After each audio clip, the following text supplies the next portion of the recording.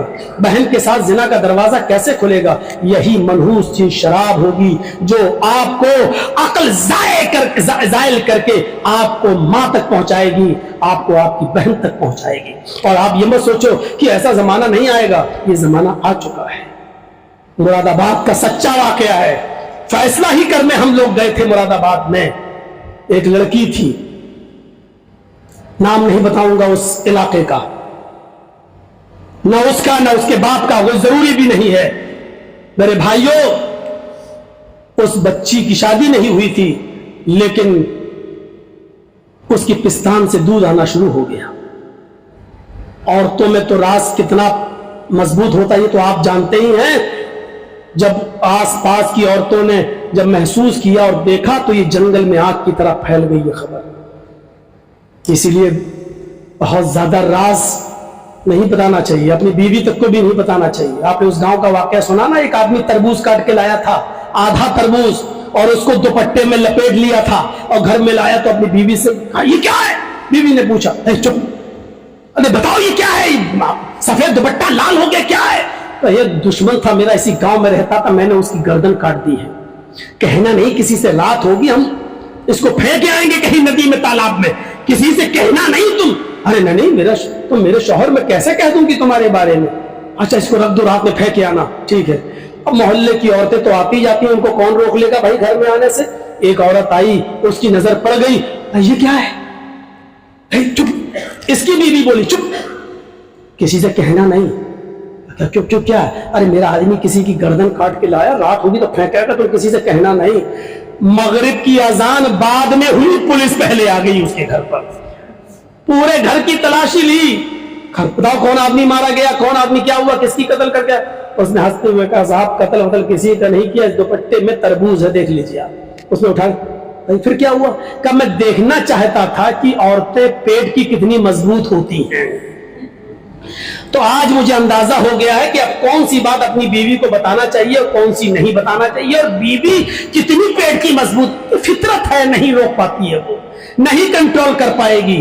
میرے پیارے ساتھیوں، ذرا تصور کیجیے آپ، یہ اس عورت کا جب اس بچی کے جب دودھ آیا، پستان سے آنا شروع ہوا تو محلے میں آگ لگ گئی، اور جب اس کو مجبور کر کے وہاں کے سرپنچ نے پوچھا تو اس لڑکی نے بتایا اس کا دوشی، اس کا ذمہ دار میرا باپ ہے، اس کا ذمہ دار میرا باپ ہے۔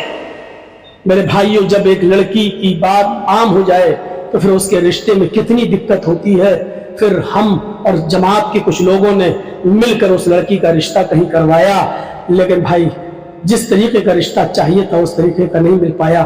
لڑکی جو بیچاری 17-18 سال کی تھی، اس کو پھر 35-38 سال کا لڑکا ملتا ہے، اور مجبوری میں کرنا پڑا کیونکہ پھر کوئی کرنے کے لیے تیار نہیں تھا۔ یہ تھا کہ جس کے باپ نے جس کی عزت سے کھیلا ہو، پھر وہ جتنی برائیاں ہوتی ہیں میں اس طرف اب کیا لبکشائی کروں میرے بھائیوں، پھر بات بڑھ جائے گی، کیونکہ ہر بیٹی ایسی نہیں ہوتی ہے۔ عورتوں کی جو عزت، جو سمان، جو وقار اسلام کے اندر محفوظ ہے وہ کسی دوسرے مذہب کے اندر نہیں۔ عورتوں کے بارے میں پھر الگ ٹاپک ہو جائے گا۔ میں میرے بھائیوں 10 منٹ رہ گئے ہیں، 9 بجنے میں 9 منٹ، میرے بھائیوں اس سے آگے ہم اور نہیں پڑھ پائیں گے۔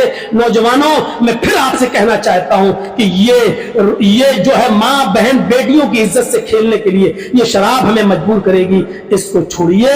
اور بیڑی سگریٹ پان تمباکو، ان سے بھی ہمارے سامنے تو کوئی آدمی بیڑی بھی پی لے اور اس کا دھواں بھی آ جائے تو ہم کو چکر آ جاتا ہے۔ ایک آدمی گل کر رہا تھا میرے بھائی اور ہمیں چکر آنے لگا۔ میرے بھائیوں، بہت سے لوگ کیسے کر لیتے، کیسے برداشت، یہ ساری کی ساری چیزیں غلط ہیں، نہیں پینا چاہیے، حرام ہے۔ ہم ان کو مکروہ نہیں کہہ رہے ہیں، کلی طور پر کہہ رہے ہیں کہ حرام ہے۔ یہ مکروہ کوئی چیز ہی نہیں ہے، حرام مکروہ تو پھر حلال ہو گئی ہے۔ مکروہ کا مطلب کیا؟ دل چاہے تو کھا لو، نہ چاہے تو چھوڑ، پھر تو حلال ہو گئی ہے وہ چیز، وہ تو حلال ہو گئی۔ آپ کے دل پر، ہمارے دل پر اسلام نہیں اترا ہے کہ جو آپ کا دل چاہے وہ کر لو۔ ایک بار ہمارے نبی نے کہہ دیا تھا اپنی بیوی، جب بیویوں نے صلاح مشورہ کر کے کہا آپ کے منہ سے مغافیر کی بدبو آ رہی ہے، تو اللہ کے رسول نے کہا اچھا آج کے بعد میں شہد نہیں پیوں گا, شہد مجھ پر حرام, میں نہیں پیوں. اللہ تبارک و تعالیٰ نے پوری آیت نازل فرما دی, لما تحرم ما احل اللہ لک, اے نبی آپ کون ہوتے ہیں اس چیز کو حرام کرنے والے جس کو اللہ نے حلال کر دیا ہے. کسی بھی حرام کو حلال نبی بھی نہیں کر سکتا, کسی حلال کو حرام نبی بھی نہیں کر سکتا. اس لیے جو چیز حرام ہے اس کو مکروہ مت کہو. آپ مجھے بتائیے, یہ تو مانتے ہی ہو کہ بیڑی سگریٹ پان تمباکو فضول خرچی ہے, چلو یہ تو مانتے ہی ہو فضول خرچی ہے. بھائی کون کہے گا بیڑی سگریٹ, ایک سگریٹ آج 20 25 30 روپے کی پڑ رہی ہے, 10 روپے سے کم کی کوئی سگریٹ نہیں آ رہی ہے, آپ 10 روپے صرف دھواں نکالنے میں خرچ کر دیں, فضول خرچی ہے نہیں؟ آپ بھی بتائیے فضول خرچی کرنے والوں کو قرآن نے کیا کہا, ان المبذرین کانوا اخوان الشیاطین, فضول خرچی کرنے والے شیطان کے بھائی ہیں. اب یہ مجھے بتاؤ کہ شیطان کا بھائی بننا حلال ہے یا حرام؟ مفتی صاحب کہیں گے مکروہ ہے. شیطان کا بھائی بننا حلال ہے یا حرام؟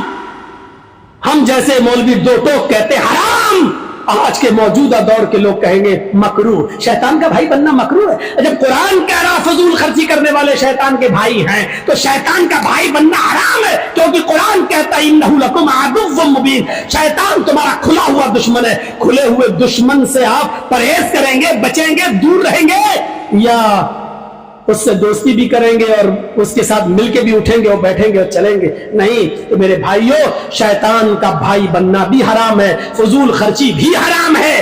اس لیے اللہ تعالیٰ سے دعا کیجئے کہ بار الہ ہمیں فضول خرچی سے بھی بچائے اور ہمیں شراب نوشی سے بھی بچائے, نشہ آور ہر چیز سے ہمیں بچائے, ہمارے معاشرے کو اس سے پاک و صاف رکھے. بار الہ جو لوگ تیری رحمت کو جا چکے ہیں, اے اللہ ان کو کربر کربر چین و سکون راحت نصیب فرما.